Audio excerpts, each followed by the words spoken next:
Hello, ladies and gentlemen, and welcome to Mr. Saucedo's YouTube videos. Today, we're going to be looking at how to represent trophic levels in an ecosystem visually. So there are a lot of different ways of doing that, and we're going to look at a couple of those today. So the first thing that I wanted to point out to you is that a very common representation of trophic levels are called a pyramid of numbers. And so a pyramid of numbers looks something like this. So you can see, by the way, this definitely isn't to scale. I mean, look, one hawk and one oak tree, they look like they're clearly different sizes, even though they represent the same number. But it gives you an idea, at least, of how many organisms there are that form these trophic levels. So we have our producer, we have our primary consumer, our secondary consumer, and our tertiary consumer. So like it says, each sized bar represents the number of organisms. Now, because this isn't a very good representation, I would say you'd probably want it to be as to scale as possible. But if you're looking at something that is 1 to 2,000, this thing would be so big. And then that would be so tiny, you wouldn't even probably be able to label it. So sometimes you have to take, that into account. The bars are always ordered from producers at the bottom upwards, and it's called a pyramid of numbers because you include the numbers of those organisms that you're looking at. So in an oak tree, there could be 2,000 insects, maybe 90 sparrows living, and then a hawk that would hunt them in that area. Pyramid of biomass. So this is what a pyramid of biomass might look like. So each sized bar, or in this case, little pyramid piece, I guess I'd say, represents the biomass at each trophic level. So what is biomass, right? Biomass is the total amount of living organic matter measured in either grams per cubic, I almost said cubic, square meter, or kilogram per square kilometer. And again, this is clearly looking at like the ocean. And again, this is not a very clear pyramid of biomass because notice that it just says small fish and not a particular species or anything. And then this is sharks and dolphins. So, it's including, a lot of, in this case, it would be a secondary consumer, but normally a top predator anyway. So a lot of top predators all together in one, whereas you should probably separate them from each other, and just kind of focus on one, just focus on sharks or just focus on dolphins or something.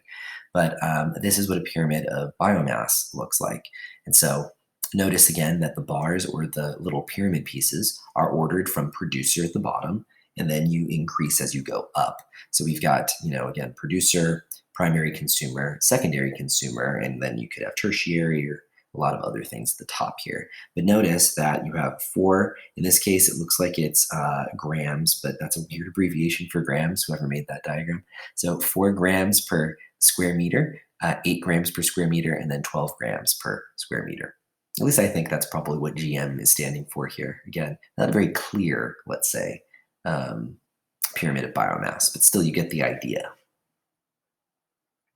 Pyramid of energy, probably the most popular kind of pyramid that you're used to seeing. Pyramid of energy goes something like this. So a little fact that we didn't really get to talk about because we were moving too quickly when we were going through consumers and food chains and food webs is that you lose about 90% of the energy as you move from one trophic level to the next. So really, only about 10% of the energy is transferred to the next organism. So here we have primary producers, and so that's 10,000 joules of energy, let's say, that is stored in the plants. When a primary consumer, like in this case, I can see a snail, like a little snail eats one of these, it only gets 1,000 joules of energy from that. So the big question should be, where did the other 9,000 joules of energy go? The other 90% is used by the organism. Well, it says to make ATP to do work or is lost as heat. But in reality, most of that is the heat stuff. In reality, almost all of that energy loss is just you maintaining homeostasis. Basically, you just kind of burning like a candle in a room, just kind of giving off heat as you do your everyday processes like breathing, stuff like that. So notice that again, now that we have 1,000 at this level, now we only have 100. So again, you should ask yourself, where did the 900 joules of energy go? Oh, okay, it got lost as heat as that snail was kind of, snailing around. I don't even think that's a term, but you get the idea. And then here, We've got, another loss of 90 joules, and then here we've got a loss of 9 joules. So a pyramid of energy is just one of those commonly used symbolic representations of consumers. And notice that energy can be measured in joules, like it is here. That's like the standard SI unit of energy. Or it can be calories, which is what you're used to seeing on like food packets and nutrition labels. But in reality, calories that you see on food labels, those are kilocalories, just to throw that out there. That calories with a capital C means kilocalories, actually. It's 1,000 small calories. And again, bars are ordered from producers going up to your tertiary or quaternary consumers. And that's it. So if you have any questions, let me know.